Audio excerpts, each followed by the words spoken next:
Stále víc a víc. Můžete to vidět.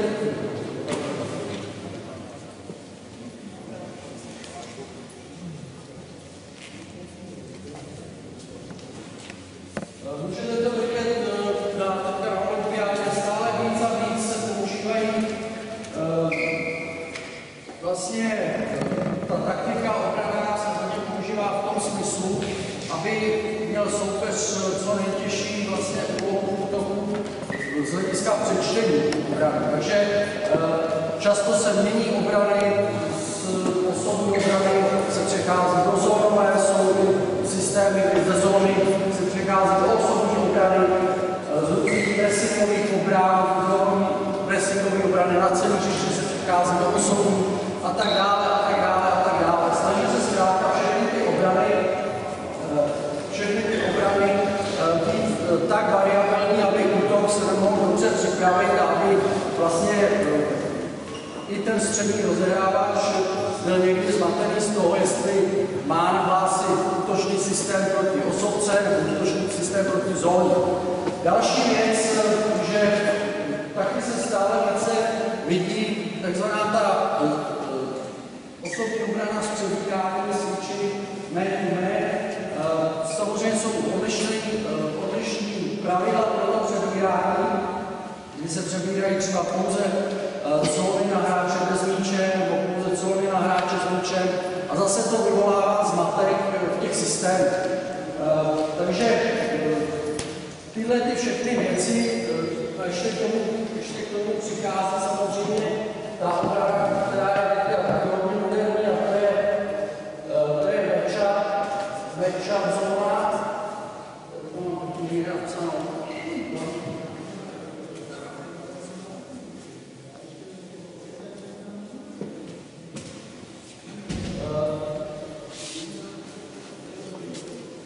Vlastně ta matchup zónová obrana, zřejmě jste taky slyšeli, vlastně různý teorie, má různý pravidla. Většinou se to nazývá jako přizpůsobivá zónová obrana, to znamená, že hráči v zóně stojí přesně v tom postavení, ve kterém přiběhne útok.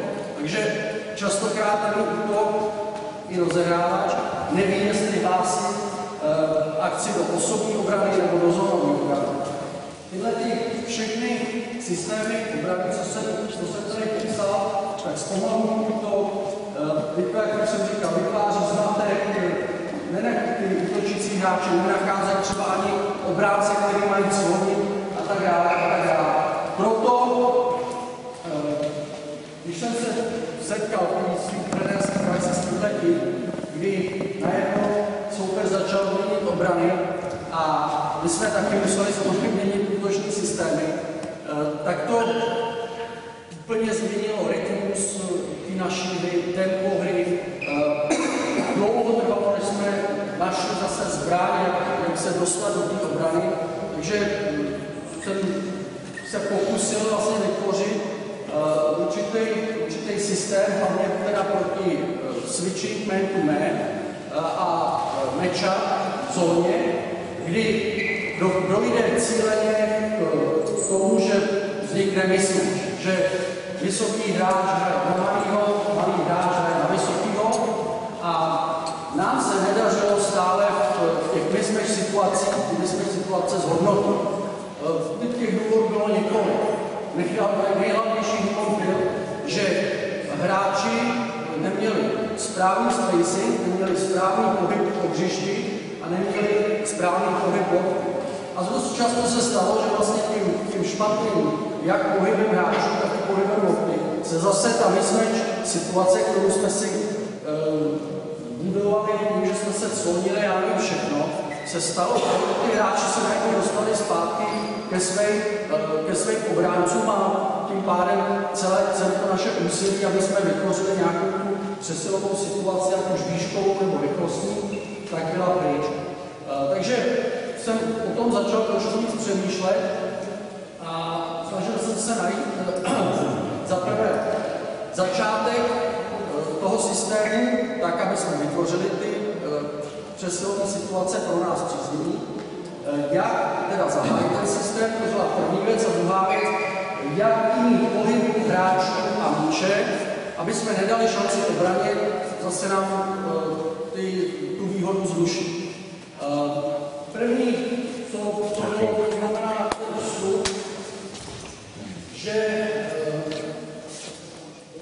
jak jsem říkal, to původní závěr, mečák a to složí, ne, ale pak, když jsme to hráli dál i v tréninku, tak jsem zjistil, že to vlastně funguje úplně do všech obranných systémů a je úplně jedno, jestli se hrála osobka, nebo zóna 2-3, nebo zóna 3-2, takže jsme to začali používat proti jakýkoliv ostatní obrany. Jak jsem říkal, prvotní úkol je, jak vytvořit tu nerovnováhu. Poprosím teďka 3 hráče černý, to je bílá černá obrana. Využil jsem té kombinace 3 hráčů screen for screener. Jak víme, jsou různý místa, kde se ta kombinace vytváří asi to nejznámější místo, nebo ta nejznámější varianta screen for screener je pivot crossing. Tady dolů postavený jindy, nebo teďka potřebuju co? No dobře. Tady křídlo, tam, dobrá.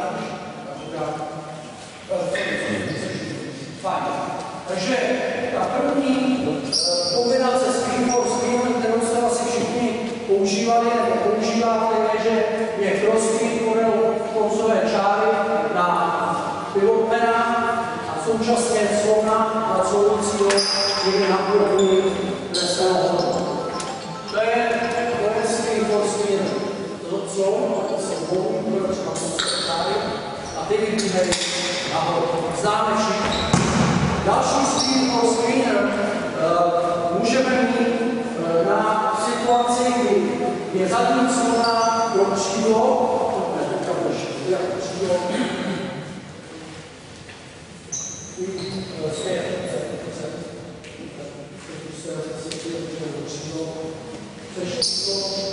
je zadní slona na křídlo a slona na pivota od hráče. To je taky screen for screen.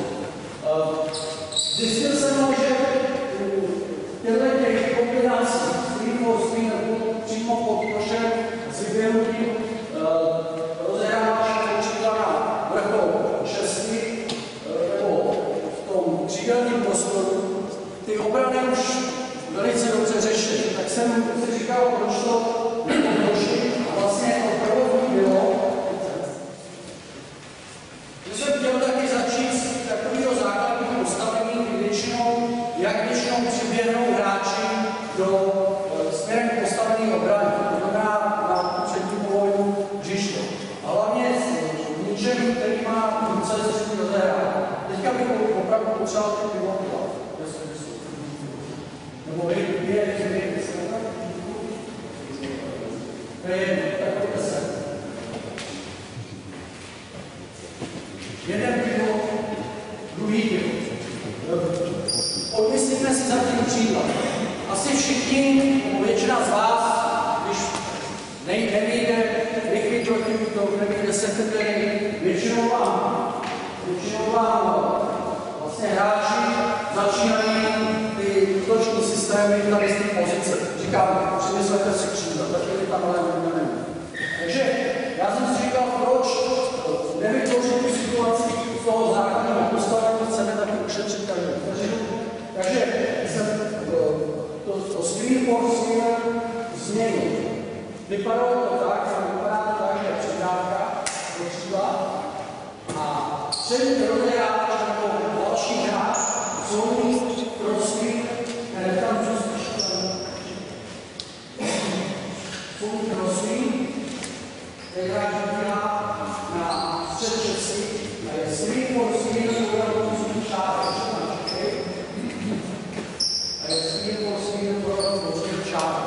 Zjistil jsem, že při této kombinaci na tomto místě reinforcer nám vytvoří mnohem víc já myslíš situaci, když se to tvoří tak 6 v těch kombinacích, co jsem ukazoval předtím. Takže to bylo vlastně ten základ. Pokud byly dobře postaveny clony, tak se hodně často stalo, že buď hráči byli volní, anebo byl předáni. Jak jsem říkal, chtěl jsem pokračovat dál v tom rozstavení hráčů, aby nepřišli k sobě do svátky a hrajeme switching nebo match-up zone. Match-up zone dělám hráči, zůstanou tam bez toho. Pivotní dole, rozehrávač nahoře a tak dále. Zóna. Sebe.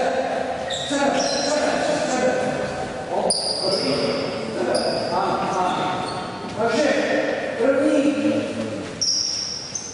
první vlastně pohyb a první věc zóny nám hned přivedou to, že tady máme rovnováhu rychlosti.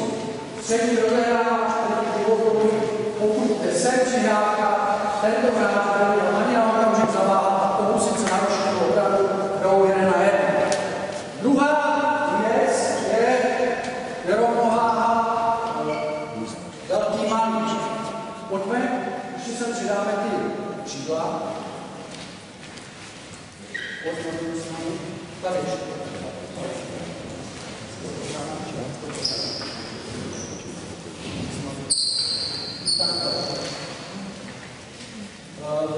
Nezahrali jsme na jednoho, dáváme šanci hráči, který je vyšší než střední rozehráč, který ho přebral, který okamžitě se snaží zaujmout pozici dolní postavy. Ještě v tento moment je hodně avizovaný to, že co chceme asi hrát.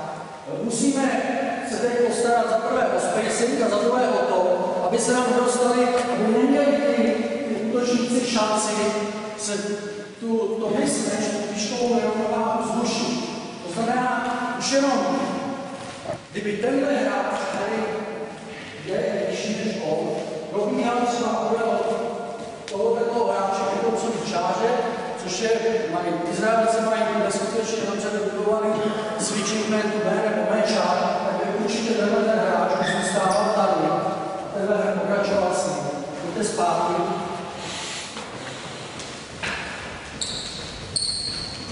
Takže my chceme, aby od sebe hráči byli samozřejmě co jiná, ale aby jsme udrželi určitý pohyb, jak hráčů, tak míče. Takže tenhle hráč se pohybuje, ale přes vrchol šestí a dolů. Tady vidíme prostor, spacing, mezi tím stále hráč s dobou může pracovat na tom, kde dostal míč, kde dolní postavit. Ale ne na každou cenu. Samozřejmě se stává, že tady hráč hraje front, nebo ale úplně začít. Celá obrana se zatahuje, protože všichni vědí, že chce hrát s pivotem. Co je teď nejdůležitější? Přesvědčit hráče o tom, že alfa a omega není tahle situace.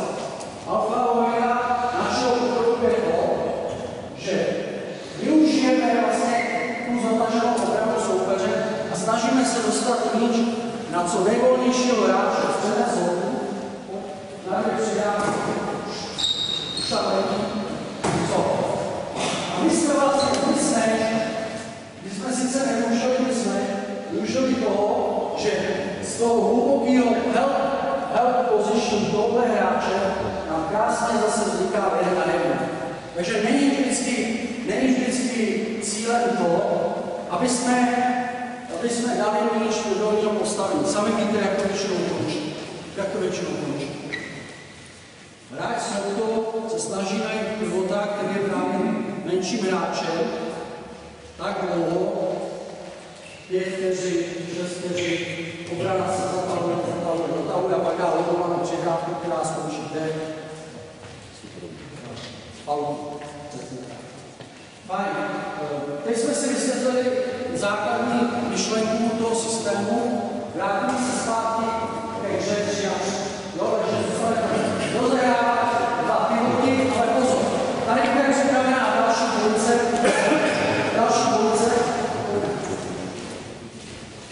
Budeme hrát při nástřižku základního postavení na základní kombinace screen for screen. Můžete hrát live, občas to zastavím a budu opravovat chyby. Tam budou ty kritické místa. Tam bude tomu stop, kde uvidíte, že bezpodmínečně, bez individuální činnosti, třeba dobrý slovy a držení těch slovy se nedostaneme k situaci, kterou můžeme potřebovat. Přidaješ a začneš s ním prosím. Jo?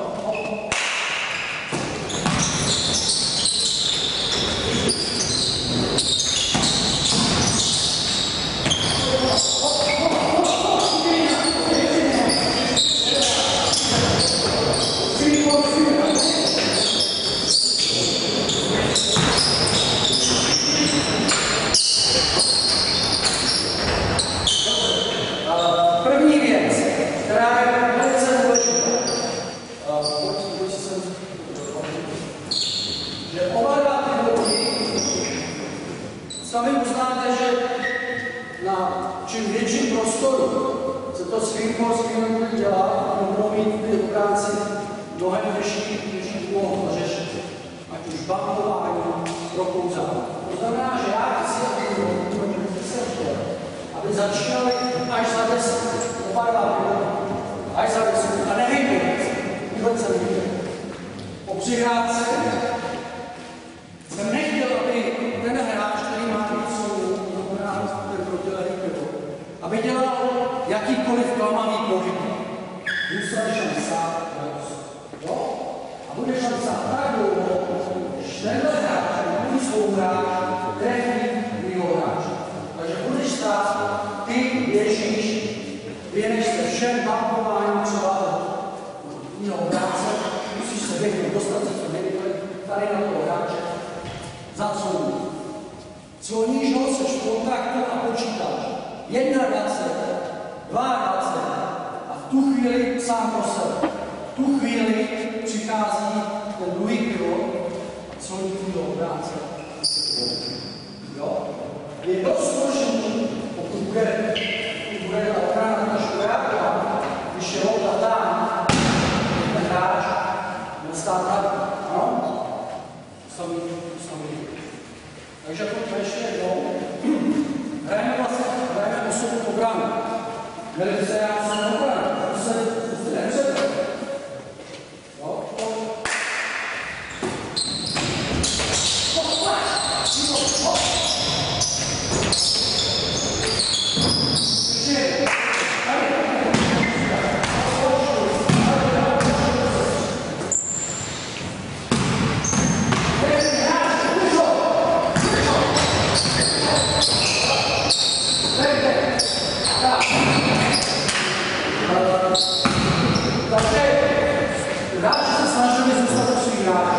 Teďka slyší víte, vše, co chcete, a budeme se snažit využít mysli. Hop!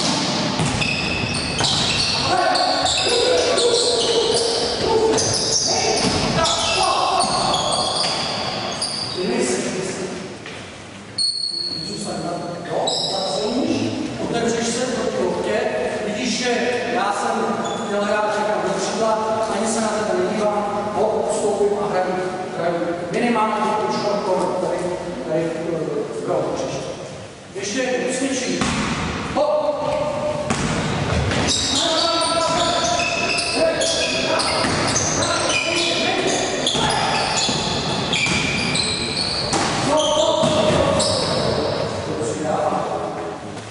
Tady dostaneš paměti odtočit boky, hraje na tebe, hlavu menší. To je rozhodný, máš čas, 3 vteřiny určitě. Ještě jednou.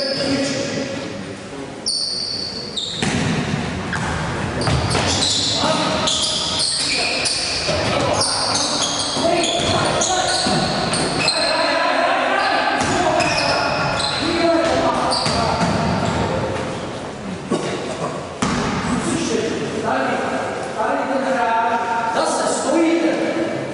Když jsme před bránou stojí, přihraju, hráč třeba hraje na jedno, tak jsem to nemutá, ale vidím, že teďka jsem přihrál, hráč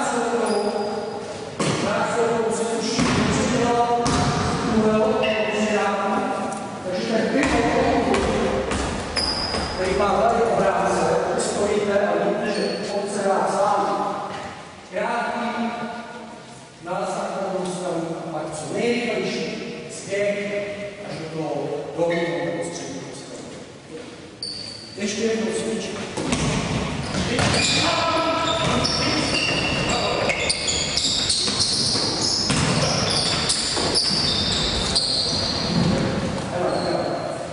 Posledná.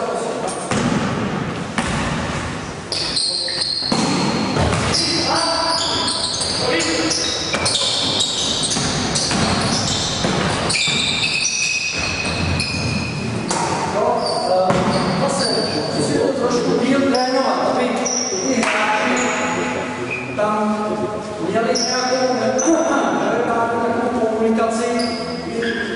Teď jste viděli, že se vlastně do té hry jede na jedno.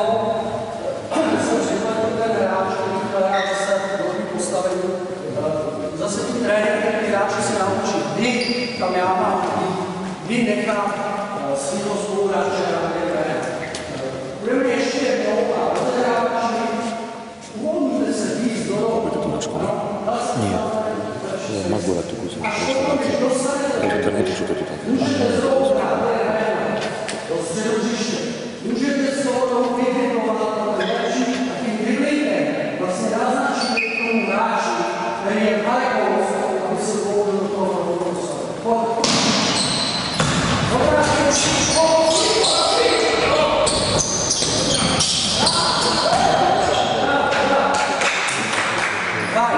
takže jsme měli osobní obrana, měli jsme switching, man-to-man, měli jsme matchup. Já to beru tak, že switching, man-to-man a matchup zónu je v podstatě jenom to samé. Ale řekli jsme, že je to univerzál. Pojďme postavit zónu 2-3.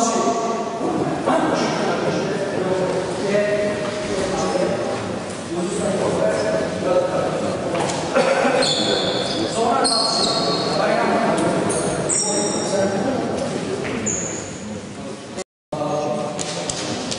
Tady je nutný, aby jsme hráčům řekli, vlastně, kterýho toho hráče v zóně budou clonit.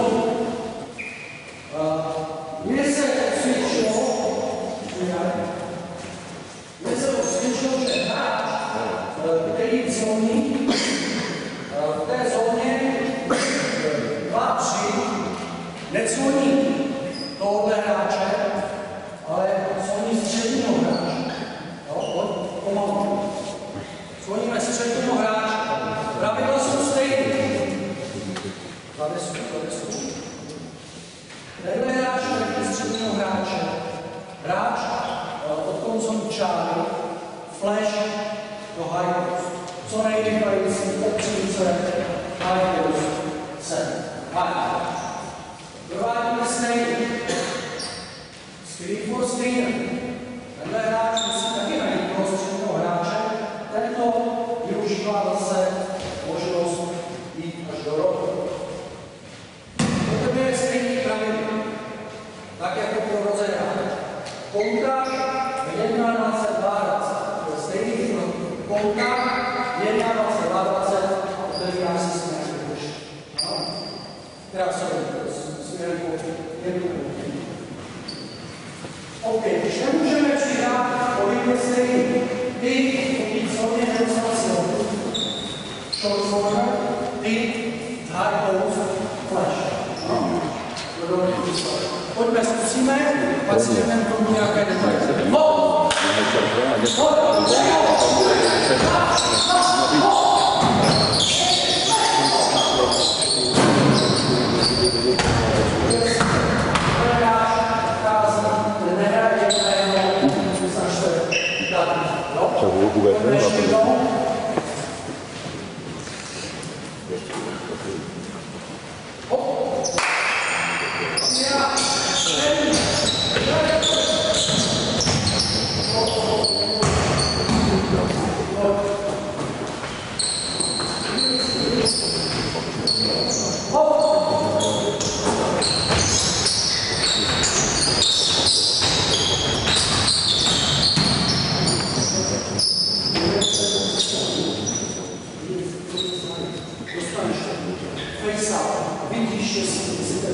spoluhráč má za zády do obránce, který stojí uprostřed zóny.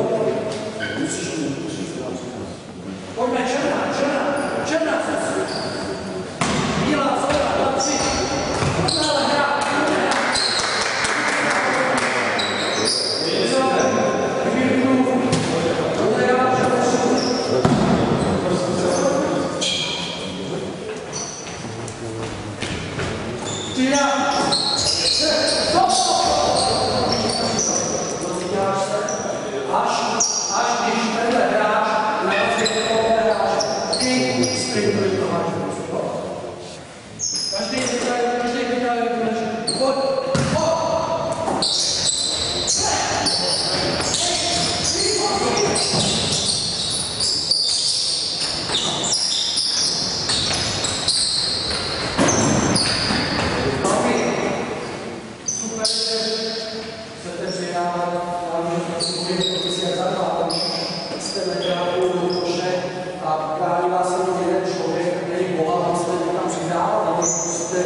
Pojďme hrát.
musíte mít pokračování něčeho, co je.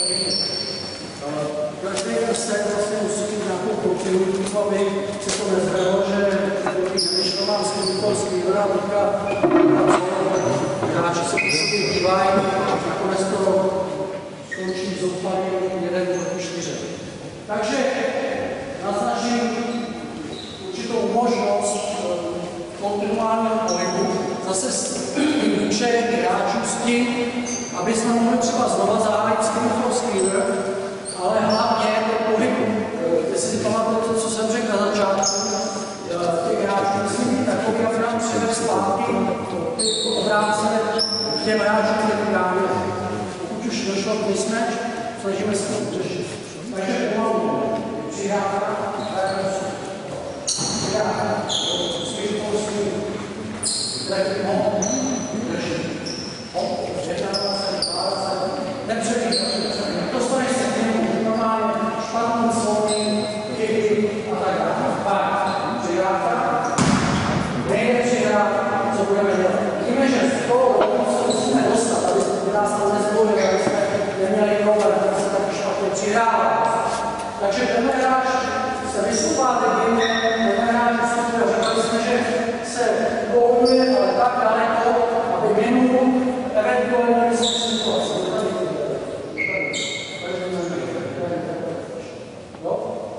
Hráč probíhá na druhou stranu. Tenhle hráč naznačí taky doběh na druhou stranu, co bude přišel a pohybuje se do středu. Předávka. Co? Můžeme začít znovu. Když si zvolíš, to ti vyhrají nebo jestli přeneseš šoku. Jo? Takže teďka zkusíme první opci, nevyužijeme ji, děláme tohle úplně jednoduchý pohyb.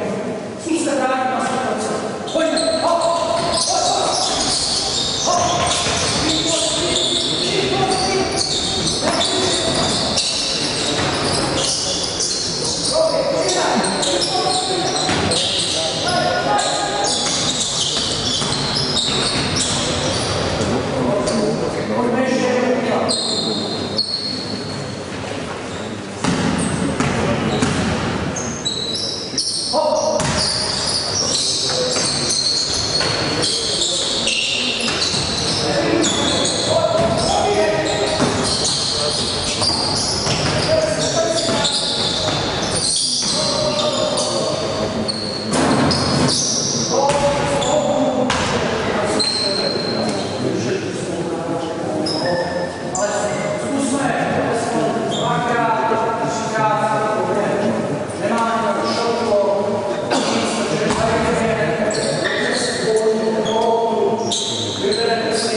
Rozumíme si hráči, nezůstanou stát, máme tam další možnost zájmu. Teď co se stane,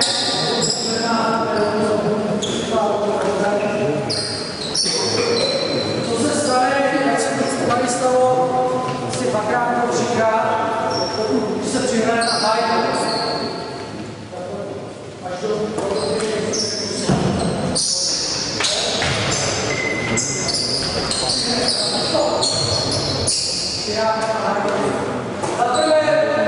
Zaprvé další detail, teď si zapište, tady se zasad, už víš, že tam už to takový je obraný, když víš, že se když rozehráváš, nebo pivo, když si to dostal, určitě musíš být jednou se. Proč? Space. Ano, space. První věc, i tenhle hráč může spolupracovat s pivotem, který se měl rozehrát. Pivot se po té cloně vždycky otevírá okně na tu 1-2 sekund. Je na něm, když se přihraje. On je zodpovědný, on je zodpovědný za přihraje. Kdyby si byl 100krát velký, on se zodpovědný přihraje, takže to přihraje. Potom úplně stejně jako se šel. Máme oku na high post, tohle hráč tam několik možností, máš vědět. Vlastně má několik možností. Má možnost klub přihrát sem, stíhat do short post. Tenhle hráč je záhadný stejný. Ano? Rozumím si. Pojď se zpátky. Máš možnost, rozumím, že někde tam přidáme, že můžu pojď, rád. Dostaneš loptu, dej sám, naznačíš předávku, že chceš skip, ale vlastně tahle předávka je nejjednodušší, potom vlastně taky dělat. To samý. Ta samá všechna. Loupo. Předávka. Oběd.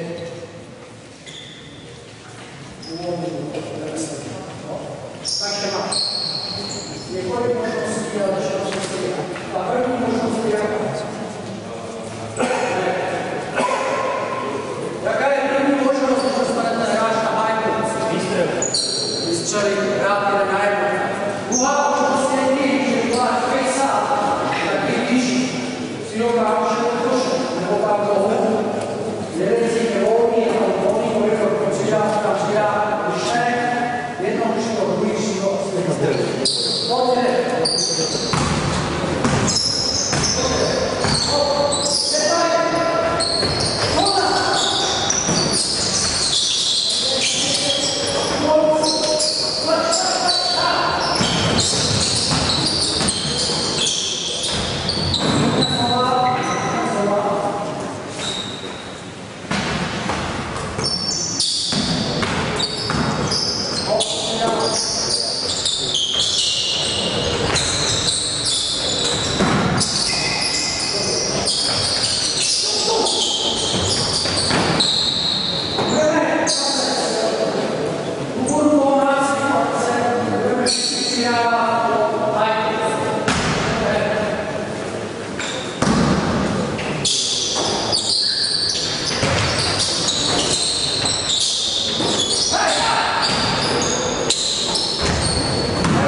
Vlastně po tom úvodním vysvětlení vám i klukům jsme se dostali do hry vidět na věc. Já si myslím, že při tom nácviku systému je to důležité, aby borci vůbec zjistili, proč některé ty věci děláme. Jděte hned třeba už, já nevím, po 5 minutách nebo základním si ten systém, jděte hned do té hry 5 na 5. I když tam bude milion chyb, tak to opravdu 5 minut, 10 minut. Je to nutné, aby ty hráči získali, nevím, jak tomu říkáte, tomu říkáme vhled do toho problému, který musím řešit.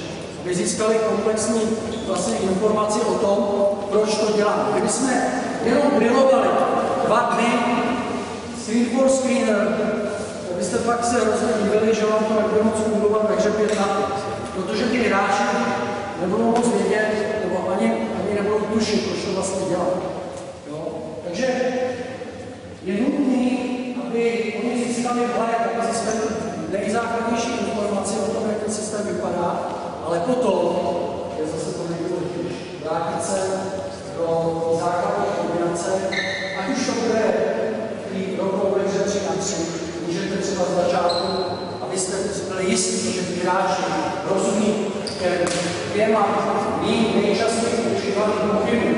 To znamená pivo, baseline, hráč, který drží zónu, tyhle dvojice, bez toho těžšího slonící.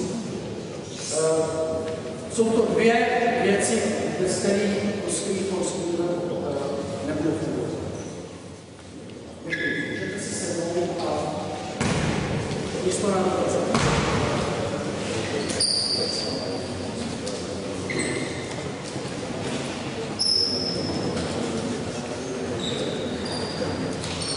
Můžete se zeptat na co, když dělám něco. Ja by som mal s takými brusami som to hral a kedy bol úspešné, kedy nie, čo bol problém? Nejčastěji asi jsem to hrál, když jsem byl v Ostravě, tady jsme to s Komárem po chvíli zkoušel, ale tam to moc nefungovalo, protože ty hráči většinou, nevím proč, ale zastavili po té první přihrávce. Už tam nebylo to kontinuity, nebyl tam ani pak pohyb hráčů, ani pohyb optik a většinou nedostával to nějaké rokování, jak to skončilo, takže to jsem to přestal já. No v Ostravě jsme viacej českých hráčov, a to jsme viacej američných. Druhá otázka, v druhej zóne, tej dolnej, ako si, máš nejaký systém, kadiaľ ide ten malý dole, lebo oni si často zavádzali? Já si myslím, že to je velké proskouzal. Ty hráči, kterou si udělal 100krát a přijdou sami.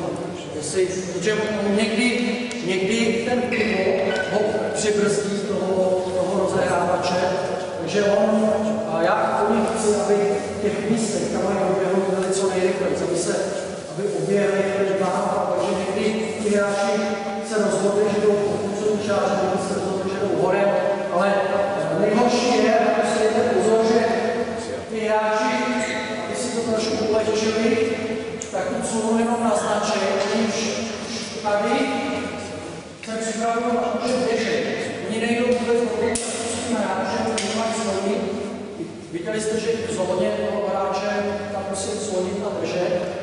A pak ty slony, jako ten hráč se už stůlky vymezeného území odvíjá přijde do rohu.